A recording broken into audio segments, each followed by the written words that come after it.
Hello and welcome to Legacy IAS Academy. In today's video, we are going to discuss about a very important meeting that is ongoing between two of India's neighbors. But इसके बारे में जानने से पहले कुछ background information जान लेते हैं. This is about Bangladesh and Pakistan. Bangladesh Foreign Secretary and Pakistani Foreign Secretary have met each other और ये 5th round of talks चल रही हैं उन दोनों के बीच में. So the background that is ongoing is कि recently because of the ousting of Sheikh Hasina's government in Bangladesh, the relationship between India and Bangladesh has soared down over a period of time.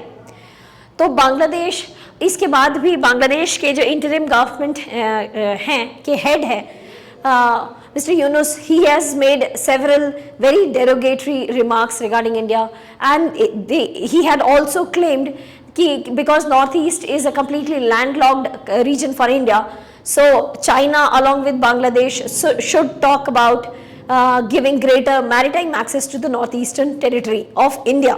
ठीक है, so that ये भी एक बहुत बड़ा pointer था कि इंडिया के Bangladesh relationship after the ousting of the Sheikh Hasina's government जो रिलेशनशिप है वो डिटोरिएट ही करती चली गई. Point number 1 on the minority issue, point number 2 on the interim head making such kind of derogatory statements against India.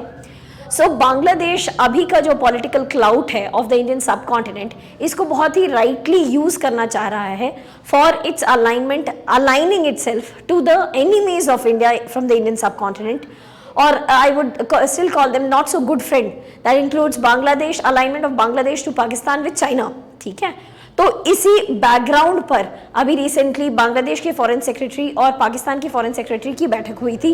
ठीक है, ये बैठक 15 साल बाद हुई है, 15 years after the foreign secretary level, 15 years पहले ही ये फॉरेन सेक्रेटरी लेवल की मीटिंग हुई थी बिटवीन बांग्लादेश एंड इंडिया. ठीक है, और बांग्लादेश का कहना है कि इस बार जो बैठक हो रही है, अब जो ये 5th राउंड ऑफ टॉक्स चल रहा है, इन सभी बैठकों में in all these rounds we are trying to resolve the unresolved historical issues. जो भी हिस्ट्री के पेंडिंग इश्यूज रहे हैं वो सभी चीज़ों को रिजॉल्व करके एक बहुत ही स्ट्रॉन्ग फाउंडेशन बांग्लादेश अपनी रिलेशनशिप विद पाकिस्तान के साथ बनाना चाह रहा है. And for this Bangladesh has made 4 demands. Let us first listen about these demands और तब इसके बाद इसका एनालिसिस किया जाएगा कि how far is it possible for Pakistan to fulfill these demands. So the first important demand that has been made by Bangladesh is regarding the public apology of the atrocities done by the Pakistani armies on the Bangladeshi population. Sheikh Mujibur Rahman when he was fighting for the independence of Bangladesh, और ये actually ये scenario ही क्यों आया, because large part of the resources that were entering into Pakistan from foreign countries, let's say Pakistan ने अलग अलग organisations join कर लिए, सेटो ज्वाइन कर लिया, सेंटो ज्वाइन कर लिया, सो पाकिस्तान के पास बहुत सारे फंड्स आने लगे from USA.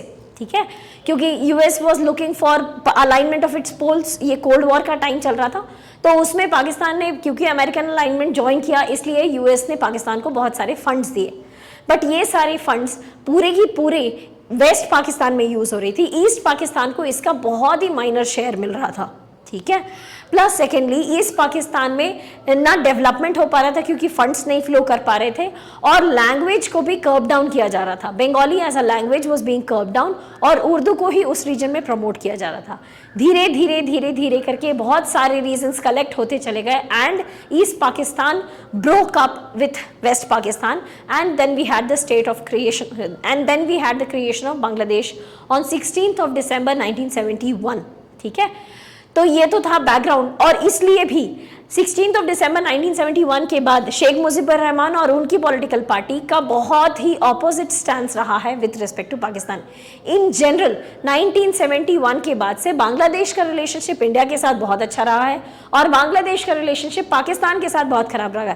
Why was it good with India? Because India had helped Bangladesh in gaining independence. ठीक है, तो ये तो था बैकग्राउंड, और इसलिए ये बहुत लंबे दिनों तक इन दोनों की कंट्रीज के बीच में बातें नहीं हो रही थी.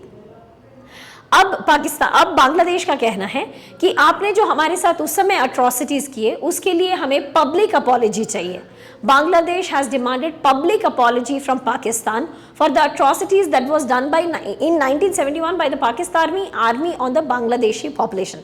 That is the first demand, or to some extent Pakistan might be ready for this. ठीक है.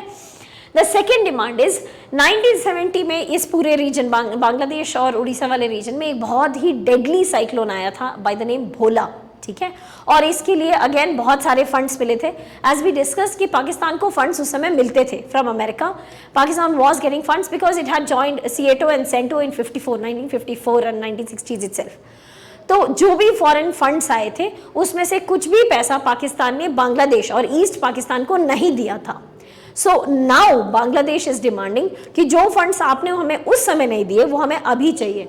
सो they have demanded approximately $200 million of the foreign funds that you received as मतलब कि साइक्लोन भोला में जितने भी लोग अफेक्ट हुए हैं उनके लिए foreign funds were given approximately $200 million and that is what is demanded by Bangladesh currently.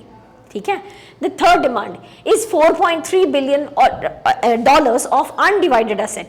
जैसे मैं पाकिस्तान ईस्ट और वेस्ट पाकिस्तान के पास था, Bangladesh when it was east Pakistan, तो ये जो अनडिवाइडेड एसेट था इसमें बांग्लादेश का शेयर, बांग्लादेश का कहना है इट वाज अराउंड $4.3 billion. तो अब क्योंकि हम लोग अलग हो गए हैं या उस समय हम लोग अलग हुए थे and that time Bangladesh did not get any money from Pakistan, so we want that money back. That is what is a demand for Bangladesh. Then war repatriation. War repatriation मतलब इस पूरी लड़ाई में जो भी लड़ाई हुई उसमें हमारा कुछ इकोनॉमिक लॉस हुआ. Bangladesh is demanding that war repatriation, the economic losses of those war repatriations also. And lastly, repatriation of Pakistanis. Actually, जब पाकिस्तान ईस्ट और वेस्ट पाकिस्तान में डिवीजन हो गया, when we had Bangladesh versus Pakistan, तो उस समय कुछ पॉपुलेशन थी पाकिस्तानी पॉपुलेशन हुए रिसाइडिंग इन ईस्ट पाकिस्तान जो कि वापस पाकिस्तान चली आई. But not everybody came back to Pakistan, some continue to stay in Bangladesh and these were Pakistanis. ठीक है. तो बांग्लादेश का कहना है, और ये पॉपुलेशन अभी भी बांग्लादेश में टेंट्स वगैरह में रह रही हैं, तो बांग्लादेश का कहना है that we want to send them back to Pakistan. So repatriation of these Pakistani who during partition continued to stay in Bangladesh, that is what is demanded by Bangladesh कि मुझे उन लोगों को वापस भेजने दीजिए. ठीक है. So these are some of the important demands. अब वो पैसा कहाँ गया? सबसे पहली बात तो क्या पाकिस्तान ये सारे डिमांड्स को फुलफिल कर पाएगा या नहीं. Let's say war repatriations to some extent they भी दे या पब्लिक अपॉलॉजी मांग भी ले, बट इतना पैसा $200 million of the foreign aid, $4.3 billion of the undivided asset, ये सब पाकिस्तान कहाँ से लेकर आएगा? Because Pakistan itself is facing an economic crisis. Of course Bangladesh is facing the economic crisis, that is why it is demanding all of this, but Pakistan is also facing the economic crisis. तो पाकिस्तान के पास क्या ऑप्शंस है? Pakistan has one option that it can borrow from China and hand it over to Bangladesh, और उसके बाद पाकिस्तान को इस पैसे को वापस रिटर्न करना पड़ेगा, which we do not know how far will it be possible for Pakistan. अब सेकेंड ऑप्शन इज कि वो पता करे कि वो पैसा कहाँ गया. ठीक है. And give it back to Bangladesh. So what did Pakistan do with those funds that it received from the foreign aid? They had actually used, this was always used. उस समय जो पैसे मिले ना वो पाकिस्तान ने मिलिट्री के डेवलपमेंट को यूज कर लिया. Additionally, जिस समय ये डिवीजन चल ही रहा था, when the war was ongoing between East Pakistan and West Pakistan, what they did was from the State Bank of Pakistan of the Dhaka branch, they had completely transferred all of that money to the State Bank of Pakistan's Lahore branch. तो ये पैसा आप देने के बजाय already उनसे ले चुके थे, और जो भी आपको फॉरेन फंड्स में मिला in the form of cyclones या और भी किसी भी चीज़ के फॉर्म में, वो सारा भी पाकिस्तान ने मिलिट्री के डेवलपमेंट के लिए ले लिया. So now Pakistan is proposing कि अब मेरे पास अभी वो पैसे तो है नहीं, मेरे पास मिलिट्री है, so I have this option that I am handing over this military to your country. आप इस मिलिट्री को डिप्लॉय कर लो, आर्म्स जो है मेरे पास, फोर्सेस जो हैं, आप उसको वहाँ पे डिप्लॉय कर लो.